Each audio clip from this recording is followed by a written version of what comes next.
അസ്സലാമു അലൈക്കും വറഹ്മത്തുള്ളാഹി. അൽഹംദുലില്ലാഹി റബ്ബിൽ ആലമീൻ. വസ്സലാത്തു വസ്സലാമു അലാ അശ്റഫിൽ മുർസലീൻ വഅലാ ആലിഹി വസഹ്ബിഹി വസല്ലം. ഇന്നാ അൻസൽനാഹു ഫീ ലൈലത്തുൽ ഖദ്ർ.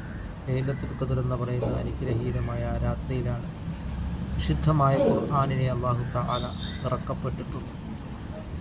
വിശുദ്ധമായ ഖുർആനിൻ്റെ വാർഷികമാണ് ഈ വിശുദ്ധമായ റമളാൻ മാസം.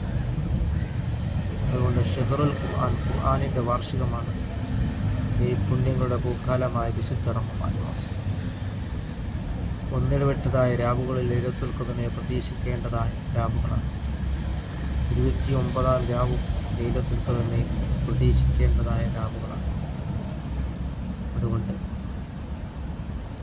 പുണ്യങ്ങളുടെ പൂക്കാലമായി വിശുദ്ധ റമളാനിൻ്റെ ഇനിയുള്ള ദിവസങ്ങളിലും ധാരാളം സൽക്കർമ്മങ്ങളും ഇബാദത്തുകളും വർദ്ധിപ്പിക്കുകയും അങ്ങനെ അള്ളാഹുവിൻ്റെ പ്രീതിയിലായിട്ട് നാം ചെലവഴിക്കുവാൻ, അങ്ങനെ ഇത്തഖ്വ, അള്ളാഹുവിനെ നാം തഖ്വ ചെയ്ത് നാം ജീവിക്കുവാനും നാം ശ്രമിക്കുക.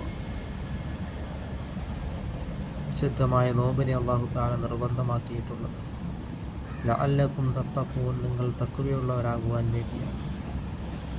അങ്ങനെ നാം തഖ്വയുള്ളവരായിട്ട് നാം തീരുവാനും ശ്രമിക്കുക. അങ്ങനെ സയ്യിദുനാ റസൂൽ കരീം സല്ലല്ലാഹു അലൈഹി വസല്ലം തങ്ങൾ പറയുകയുണ്ടായി, എല്ലാവരും സ്വർഗത്തിലാണ് ഇല്ലാ മൻ അബ, സ്വർഗം വേണ്ടെന്ന് വെച്ചവർ ഒഴികെ.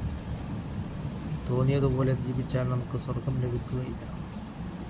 ഇസ്ലാമിക ശരീഅത്ത് നിയമങ്ങൾ പാലിച്ചും ഹറാമായത് പ്രവർത്തിക്കാതിരിക്കുകയും ഇസ്ലാം പറഞ്ഞ കാര്യങ്ങൾ അനുസരിച്ച് ജീവിക്കുകയും ചെയ്തെങ്കിൽ മാത്രമേ നമുക്ക് സ്വർഗം ലഭിക്കുകയുള്ളൂ. മൻ അതാഅനി ദഖലൽ ജന്ന, എന്നെ അനുസരിച്ചവൻ സ്വർഗത്തിൽ പ്രവേശിച്ചു എന്നാണ് സയ്യിദുനാ റസൂൽ കരീം സല്ലല്ലാഹു അലൈഹി വസല്ലം തങ്ങൾ പറഞ്ഞിട്ടുള്ളത്. വിശുദ്ധമായ റമളാൻ അനുകൂലമായി ശുപാർശ ലഭിക്കുന്നവരിൽ അല്ലാഹു തആല നമ്മളെ ഉൾപ്പെടുത്തുകയും ചെയ്യുമാറാകട്ടെ.